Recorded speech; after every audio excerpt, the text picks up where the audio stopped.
I'm Hasini Madanayake. I'm studying a Diploma in Early Childhood Care and Development at South Asian International Institute of Higher Education under March 2022 batch.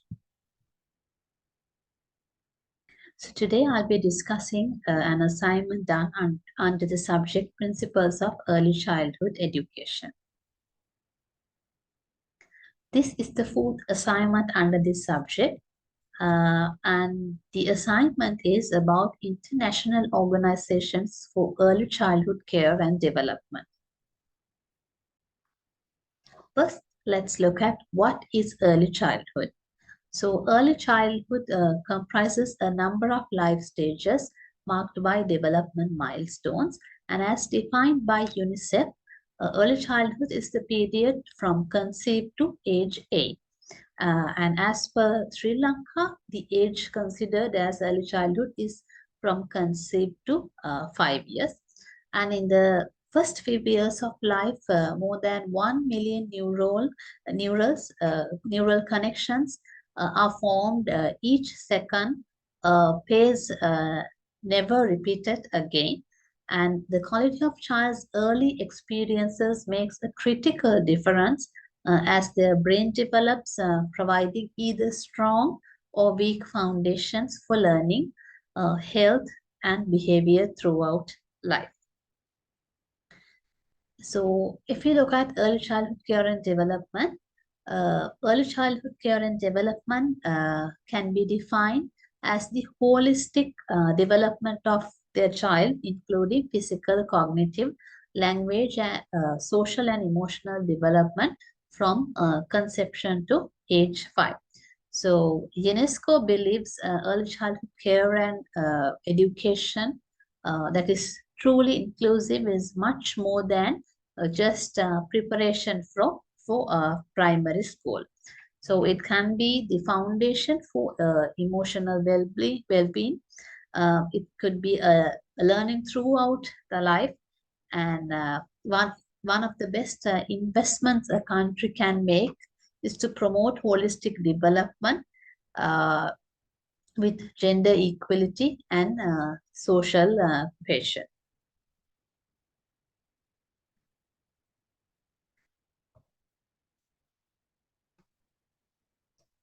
Now let's look at why early childhood development is important.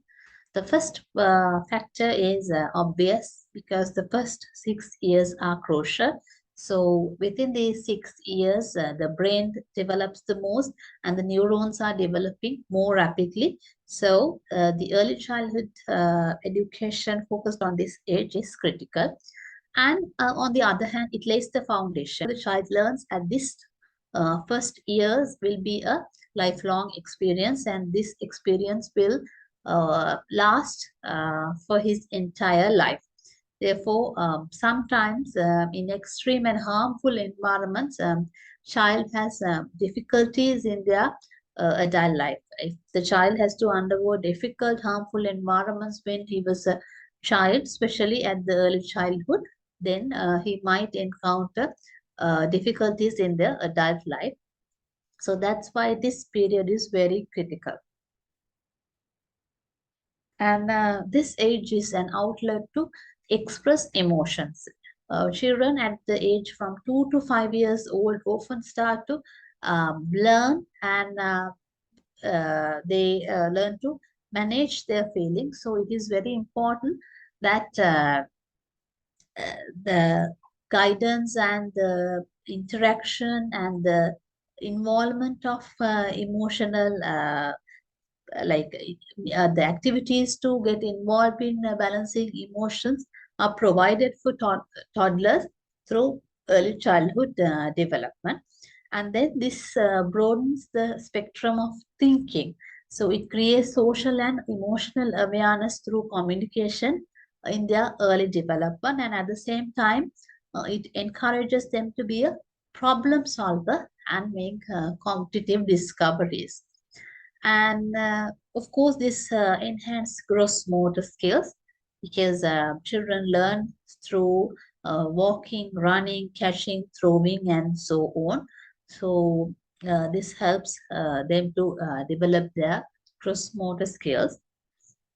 And the other important thing is learning difficulties can be identified early, because through early childhood education at this age, we can identify if the child needs special education, if the child is having special requirements, any learning difficulties, and accordingly those issues can be addressed before these issues become very severe when the child grows. And also this affects their success at school, because what children learn at home and at preschool during the early years has a huge impact on what kind of learners they become at the formal schooling. So this becomes a, I would say, a foundation for their primary education as well. So now that we just looked at what is early childhood education and the importance of uh, early childhood education, let's go through some of the international organizations that are working hand in hand to achieve some milestones in early childhood care and development. So UNICEF, UNESCO, WHO, ECD, and Save the Children are some of these organizations that support early childhood care and development throughout the world, especially uh, in the countries where uh, disasters happen, where war is going on, where lots of financial crisis is happening, especially the developing countries. These international organizations are supporting a lot to enhance early childhood care and development.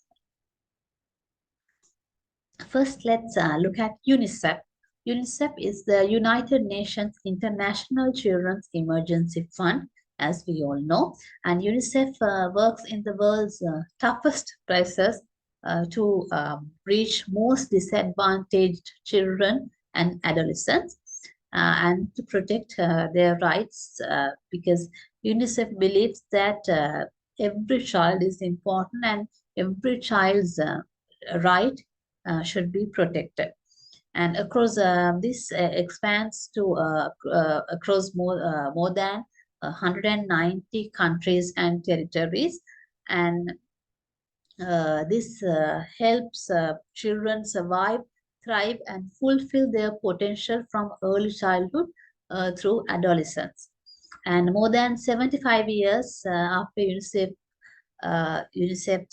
commencing, the world faces variety of crises, including the COVID-19 pandemic, armed conflicts, climate changes, and throughout these decades, UNICEF has remained uh, undaunted and unwavering on its work for children. So UNICEF is the world's largest provider of vaccines, and it supports child health and nutrition. And UNICEF supports safe water and sanitization. UNICEF supports quality education and skill building. UNICEF supports HIV prevention and treatment for mothers and babies. And UNICEF supports protection of children and adolescents from violence and exploitation. Now let's look at the work done by UNICEF. UNICEF and its partners have supported 8.8 million children to access education in emergencies, including 4.2 million girls. And they have reached more than 12.5 million children with learning materials, and they have responded to 337 emergencies in 102 countries. And also UNICEF and their partners have supported delivery of 25 million live births that were accompanied by skilled birth attendants in health facilities. Furthermore, they have delivered improved sanitization to 22 million people, and they have treated more than 4 million children in emergency situations for severe acute malnutrition, and they have helped to register 141,000 unaccompanied and separated children on the move in 40 countries, and they have supported the release of more than 10,000 children from armed forces and group in 15 countries, and the reintegration of more than 12,000 children with their communities. And they have stepped up efforts to better support children and young people with disabilities. And now let's look at UNESCO. UNESCO is the United Nations Educational, Scientific, and Cultural Organization. And this contributes to peace and security by promoting international cooperation in education, science, culture, communication, and information. And UNESCO promotes knowledge sharing and the free flow of ideas to accelerate mutual understanding and a more perfect knowledge of each other's lives. UNESCO's programs contribute to achieve sustainable development goals defined in the 2030 agenda adopted by the UN General Assembly in 2015. If we look at UNESCO's work, child protection is one of the main goals done by them. UNESCO works in more than 150 countries to protect children from violence, exploitation, and abuse. And UNESCO having partnerships with government, businesses, civil society organizations, and communities try their level best to prevent all forms of violence against children and support survivors, including with mental health, psychosocial services. And when it comes to children with disabilities, the Convention on the Rights of Persons with Disabilities, CRPD, was adopted in 2006 in response to the severe human rights violations experienced by people with disabilities worldwide. The CRPD obligates governments to take concrete measures to promote their full and equal enjoyment of all human rights and fundamental freedom. So this was done through an initiative by UNESCO and through the involvement by UNESCO. And child rights. In 1989, world leaders made a historic commitment to the world's children by adopting the United Nations Convention on the Rights of Child and International Agreement on Childhood. So by this, all the countries are abiding to protect child rights, and this is so again an engagement and involvement of UNESCO. So if we look at UNESCO, the work done by UNESCO over the decades, especially in terms of early childhood development, they have supported for parenting, because parents and caregivers are considered the most important providers of nurturing care in early childhood. So UNICEF works to ensure they have the time, resources, and services they need to provide it. So they offer information and resources directly to parents, and also work with service providers and employers to afford support for parenting. And UNICEF provides support to government and partners to promote children's optimal development, involving coordination efforts across health, nutrition, education, child protection, and social protection systems. And UNICEF works with governments, businesses, civil societies, and academia to strengthen these systems. And early childhood development in emergencies is also one of the concern of UNESCO. Uh,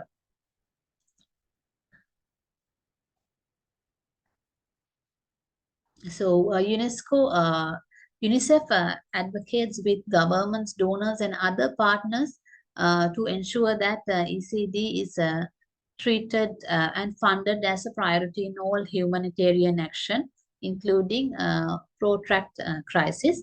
And tracking early childhood development is also another work of UNESCO, and they work with governments and other partners to monitor ECD and create measurement tools that help close the gaps in knowledge of young children's development. Now let's look at WHO. WHO stands for World Health Organization, and this was founded in 1948. And WHO is the United Nations agency that connects nations, partners, and people to promote health, keep the world safe, and serve the vulnerable. So everyone, everywhere can attain the highest level of health. WHO leads global efforts to expand universal health coverage, direct and coordinate the world's response to health emergencies, promote healthier lives from pregnancy care through old age, triple billion targets outlined and ambitious plan for the world to achieve good health for all using science-based policies and programs.